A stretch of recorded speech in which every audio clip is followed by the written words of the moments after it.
Control और guidance में फ़र्क होता है।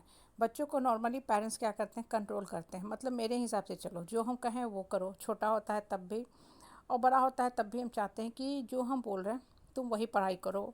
बच्चा को मन नहीं है कंप्यूटर पढ़ने का, फिर भी हम कहते हैं नहीं तुम कंप्यूटर ही पढ़ो। बच्चा को मन है फिजिक्स पढ़ने का, लेकिन हम कहते हैं कंप्यूटर पढ़ो। क्यों? क्योंकि कंप्यूटर पढ़ के तुमको एक अच्छा जॉब मिलेगा, बहुत पैसे वाला जॉब मिलेगा। एक होता है गाइडेंस। गाइडेंस का मतलब क्या होता है कि ठीक है, हम बच्चा को समझा रहे हैं, सही बातों का ज्ञान बता रहे हैं कि देखो इस फील्ड में ये सब जॉब ऑप्शन है, इस फील्ड में ये सब जॉब ऑप्शन है। अब तुम अपना इंटरेस्ट देखो कि तुम कितना समय तक, कितने लंबे समय तक इस फील्ड में दौड़ सकते हो। अगर तुमको इस फील्ड में दौड़ने की इच्छा है तो ये पढ़ाई करो। अगर तुमको नहीं, शॉर्ट टर्म में ज़्यादा पैसा चाहिए तो तुम ये पढ़ाई करो। कहने का मतलब क्या होता है कि बच्चों के लिए दोनों चीज़ ज़रूरी है, कंट्रोल भी और गाइडेंस भी। एकदम आप उसको खुला छोड़ दोगे तो भी अनकंट्रोल्ड हो जाएगा। और ख़ासकर उम्र का जो ये पड़ाव होता है ना, जब बच्चे स्कूल से निकल के कॉलेज में जाते हैं तो कॉलेज में अनलिमिटेड फ्रीडम देखते हैं, वो अलग दुनिया देखते हैं। वहाँ पे वो अपनी बातों से कम और दोस्तों की बातों से ज़्यादा प्रभावित होते हैं। और घर में रहते हैं तो उनके ऊपर एक सिर्फ कंट्रोल रहता है मम्मी पापा का, या नॉर्मली मदर का ही होता है। तो सिर्फ माँ की बातें सुनते हैं और बाहर की दुनिया से वो बेखबर रहते हैं। लेकिन कॉलेज में जाते ही क्या होता है कि बच्चा डिस्कनेक्टेड हो जाता है पेरेंट्स से, मम्मी से। उसके ऊपर जो उसके संगी साथी रहते हैं उन्हीं की बातें ज़्यादा हावी रहती हैं। बच्चों को क्या लगता है कि मैं सही, मेरा दोस्त सही, दोस्त का दोस्त, दोस्त के दोस्त का भाई सही, सबसे गलत है तो मेरी माँ। क्योंकि मेरी माँ तो घर में बैठी, उसको क्या पता बाहर की दुनिया कितने रंगीली है, कितना सुंदर है, इस काम को करने से करोड़ों रुपये आना शुरू हो जाएगा। पहली बात, पैसा कमाना देखो ज़रूरी है, लेकिन पैसा कमाने के लिए कभी भी हड़बड़ में नहीं रहना चाहिए। ठीक है, कभी भी हड़बड़ में नहीं रहना चाहिए। कहावत है ना, हड़बड़ का काम शैतान का। कहने का मतलब क्या है कि पैसा कमाओ लेकिन स्थिरता के साथ कमाओ।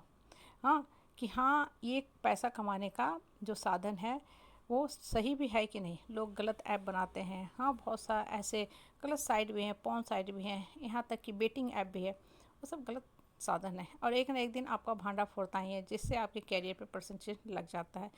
और एक चीज़ हमेशा ध्यान में रखो कि बच्चा जब स्कूल में भी जाता है ना, फर्स्ट क्लास में उसको कुछ नहीं आता, टीचर उसको उंगली पकड़ के लेके जाती है और हाथ पकड़ के लिखवाती है। लेकिन वही बच्चा जब 12 कर लेता है तो इतना ज्ञानी हो जाता है कि टीचर को सिखाता है। मतलब एक लंबे अंतराल के बाद आपके अंदर ज्ञान आता है। तो तुरंत पैसा कमाने की होड़ में भी मत लगो। एक लंबे अंतराल के बाद ही आप सब काम सीखोगे। मतलब आपको अनुभव हो जाएगा, जब अनुभव हो जाएगा तब आपको पैसा अपने आप मिलने लगेगा। लेकिन आजकल की जो जनरेशन है, पीढ़ी है ना, उसको सब कुछ तुरंत ही चाहिए। अभी 22 साल 23 साल की उम्र में वो पास आउट करते हैं इंजीनियरिंग, और उनको सब कुछ तुरंत में ही चाहिए। जो कैसे पॉसिबल है? कैसे पॉसिबल है? आप पास आउट किए हैं, आपको करोड़ों का पैकेज भी चाहिए, घर चाहिए, गाड़ी चाहिए, विदेश यात्रा चाहिए, महंगे मोबाइल चाहिए। आप सब कुछ खोजते हैं। और इन द मीन टाइम होता क्या है ना कि आप अपने भविष्य से खिलवाड़ करना शुरू करते हैं।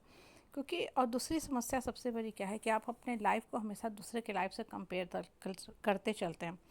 आपको क्या है, उस पर आप नहीं सेटिस्फाइड हो, दोस्त के पास क्या है तो आप उसको कॉपी करना शुरू करते हो। उसके पास ये मोबाइल है, ये रिसेंट का, तो हमको भी ये लेना चाहिए। वो यहाँ गए हैं सिंगापुर, हमको मॉरिशस जाना चाहिए। वो थाईलैंड गए हैं तो मुझे भी वियतनाम जाना चाहिए।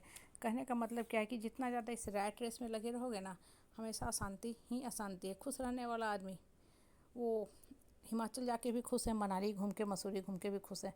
और ना खुश रहने वाला आदमी न्यूयॉर्क भी घूम के आएगा ना, तभी वो ना खुशी रहेगा। क्योंकि खुशी जो होती है और सेटिस्फैक्शन मन के अंदर की फीलिंग होती है। इसलिए हमेशा खुश रहने का कारण खोजो जिससे आप खुश रह सको। और दूसरे की लाइफ से कभी भी ना कॉपी मत किया करो, कॉपी कट मत किया करो। और ख़ासकर पेरेंट्स के लिए भी, बहुत बार पेरेंट्स भी अपने बच्चे का तुलना हमेशा दूसरे से करते रहते हैं, जो सरासर गलत है। वो बच्चा अचीव कर रहा, प्राप्त कर रहा है, उसका कर्म है। हाँ, आपका बच्चा अचीव करेगा, प्राप्त करेगा अपने कर्म से। और लाइफ में ना कितना भी आप पढ़ लो, मेहनत मशक्क़त कर लो, कर्म फैक्टर हमेशा हावी रहता है। आपको मिलता वही है जो कर्म में लिखा होता है, मिलता वही है जो कर्म में लिखा होता है। कहने का तात्पर्य क्या है ना, कहने का तात्पर्य क्या है कि जीवन जो है ना, चलाने का नाम है, सही सोच से चलाने का नाम है। अगर आपको चोटी नहीं पसंद है तो बाल कटवा लो, लेकिन सोच हमेशा ऊंचा रखो। सोच ऊंचा रखना चाहिए और सही सोच से बच्चों को गाइडेंस दोगे ना, बच्चा भी बात समझेगा। और बच्चे के लिए भी सही सोच होना बहुत ज़रूरी है कि हमको जीवन में कैरियर कैसे बनाना है। जब उनकी भी सोच सही हो जाएगी ना, तो जीवन सुचारू रूप से बहुत अच्छे ढंग से चलेगा। फिर उनको भी किसी के ऊपर ब्लेम करने की ज़रूरत ही नहीं पड़ेगी, उनका भी जीवन अच्छा रहेगा।